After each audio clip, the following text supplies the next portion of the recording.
दोस्तों आज के इस वीडियो में हम GSP crop science limited IPO का लिस्टिंग डे स्टडी समझेंगे। थोड़ा सा वीडियो बनाने में लेट हो गया, थोड़ा सा व्यस्तता ज़्यादा थी। लिस्टिंग की बात करें तो लिस्टिंग आपका 24 मार्च को होने वाला है। तो आओ हम स्टडी समझते हैं कि स्ट्रेटजी में करना क्या है। यहाँ पे हम सेक्टर जान लेते हैं। तो कंपनी एग्रोकेमिकल सेक्टर में वर्क करती है। इस सेक्टर में ग्रोथ है, आने वाले समय में हाई ग्रोथ आपको देखने को मिलेगा। सेक्टर स्ट्रांग है, सेक्टर में कोई दिक्कत नहीं है भाई।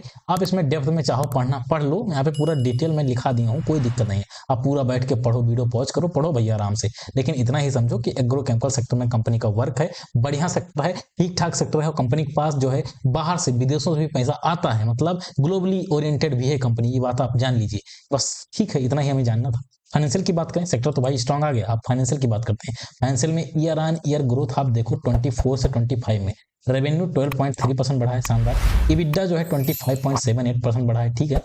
पेट की बात करें तो 46% बढ़ा है, ठीक है। टोटल एसेट भी शानदार बढ़ा है, नेटवर्क भी ठीक ठाक बढ़ा है। टोटल बोरो की बात करें ये बढ़ा है, जो कि नहीं बढ़ना चाहिए। अभी हम डेट इक्विटी देखेंगे, वहां पे डेट इक्विटी जो है ठीक ठाक होगा तो कोई दिक्कत नहीं होने वाला है।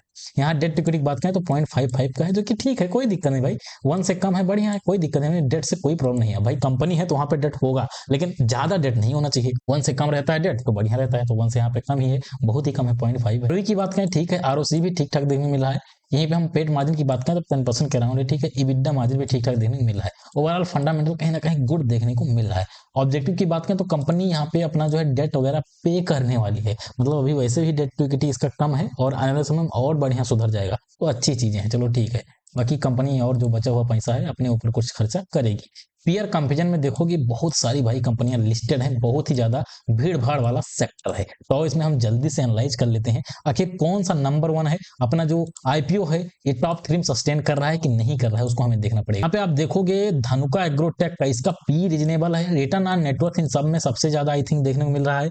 नेट एसेट वैल्यू भी शानदार देखने को मिल रहा है। ईपीएस शानदार है, पेट मार्जिन शानदार है, इस वजह से धनुका नंबर 1 देखने को मिल रहा है। दूसरे नंबर पे आप पीआई इंडस्ट्री को रख सकते हो। इस सेक्टर में आई थिंक सबसे लीडिंग प्लेयर यही उभर के आ रहा है। रिटर्न ऑन नेटवर्थ शानदार, पेट मार्जिन एकदम तगड़ा, नेट एसेट वैल्यू तगड़ा, ईपीएस तगड़ा, ये सब कुछ तगड़ा देखने को मिला है, इसलिए दूसरे नंबर पे इसको रख सकते हो।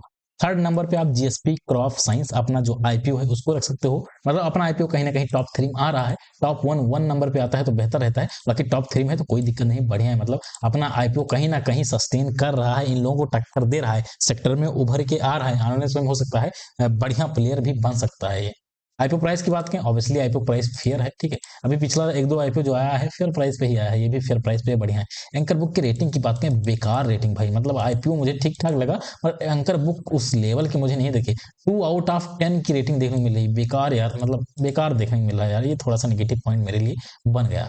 फंडामेंटल की बात करें, स्ट्रॉन्ग है कि गुड है, क्या है। फंडामेंटल तो स्ट्रॉन्ग है और इंप्रूविंग भी है, बट एंकर बुक नहीं सही है, तो एक नेगेटिव पॉइंट है। जीएमपी की बात करें, जीएमपी अभी आई थिंक 0.6% के अराउंड जीएमपी चल रहा है, 2 रुपए ऐसे कुछ जीएमपी चल रहा है, 0.6%। तो जीएमपी भी भाई डाउन है, तो ये सब तो नेगेटिव पॉइंट ही है। इसके लिस्टिंग की बात करें तो इसका लिस्टिंग जहां तक मुझे लगता है कि पॉजिटिव लिस्टिंग हो सकता है, इसका पॉजिटिव लिस्टिंग की उम्मीद है, और निगेटिव भी होगा तो बहुत ही कम का उम्मीद है।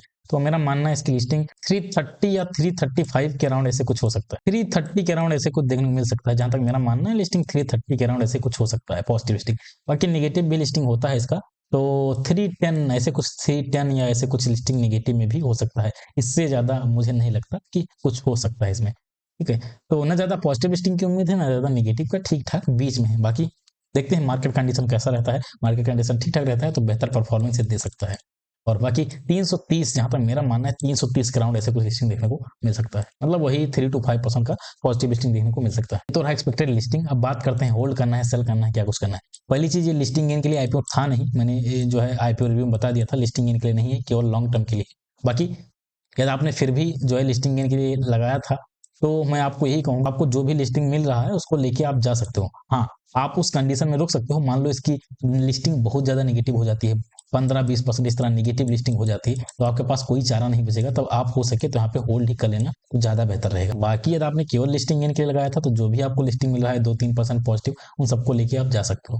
अब बात कर लेते हैं लॉन्ग टर्म वालों के लिए, आखिर लॉन्ग टर्म वाले क्या करें। तो देखो इसमें लॉन्ग टर्म, हाँ लॉन्ग टर्म के लिए कहीं ना कहीं व्यू बन रहा है, क्योंकि फंडामेंटल स्ट्रॉन्ग है, लॉन्ग टर्म के लिए व्यू बन रहा है, तो आप लॉन्ग टर्म में इसमें होल्ड कर सकते हो, लेकिन मैं हमेशा यही कहूंगा कि लॉन्ग टर्म में भी होल्ड करना तो अपना एसएल मेंटेन करके चलना। मतलब एसएल का मतलब क्या हो गया कि 10% से नीचे निगेटिव में जाता है तो एग्जिट कर देंगे, या जो भी अपनी स्ट्रेटजी के अकॉर्डिंग आप जितना रिस्क ले सकते हो उतना तक रिस्क लेके होल्ड करना, बाकी एग्जिट कर देना उसके बाद। लॉन्ग टर्म में आप चाहो इसको होल्ड कर सकते हो क्योंकि फंडामेंटल स्ट्रॉन्ग है, बट एंकर बुक थोड़ा सा वो गड़बड़ है, वही एक निगेटिव पॉइंट है, बाकी ठीक है।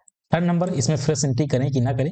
देखो फ्रेश एंट्री के लिए मैं हमेशा कहता हूँ भाई, कोई भी नया स्टॉक आईपीओ कोई भी नया चीज तो उसको कुछ दिन ट्रेड कर लेने दिया करो, 6 मंथ एटलीस्ट कर लेने दिया करो, ताकि जो इनका लॉक इन पीरियड है एंकर वालों का उनका हट जाए, सब कुछ हो जाए। और 6 महीने जब ट्रेड कर लेता है तो हमारे पास क्लियर स्ट्रक्चर आ जाता है, वहां से हमें पता चल जाता है कि हाँ यहाँ से ऊपर निकल जाएगा, ठीक है। तो कोई भी स्टॉक में हमेशा बताता हूँ, कोई भी स्टॉक एक बार में ऊपर नहीं जाता, एक बार ऊपर जाएगा उसके बाद करेक्शन करने आता है, लास्ट में बिग प्लेयर के ऑर्डर होते हैं उसको फिल करता है, फिर जाके ऊपर जाता है। एक बार में कोई सोचे सीधा ऊपर निकल जाए, ऐसा नहीं होता दोस्त। तो वो सारा कंडीशन जब भी बनेगा मैं लाइव आता रहूंगा, बीच बीच में मुझसे पूछते रहना भाई, मैं एनालाइज करके आपको बता दूंगा कि हाँ यहाँ पे बाइंग हो सकती है, यहाँ पे हो सकती है। लास्ट में बाइंग कराया था 302 के अराउंड बाइंग कराया था, एक दिन में 15-16% जंप मारा था वो, तो मैं करा दूंगा, उसका टेंशन नहीं है। तो इसलिए फ्रेश एंट्री हो सके तो रुको, ज्यादा बढ़िया रहेगा। बाकी आपको फ्रेश एंट्री करना ही करना है तो आप चाहो तो इसमें फ्रेश एंट्री ले सकते हो। आईपीओ प्राइस फेयर और था और ठीक ठाक लिस्टिंग है, मतलब बहुत कम लिस्टिंग की उम्मीद है, तो आईपीओ का प्राइस यानी स्टॉक का प्राइस फेयर ही रहेगा। तो आप चाहो डायरेक्ट लिस्टिंग के दिन ही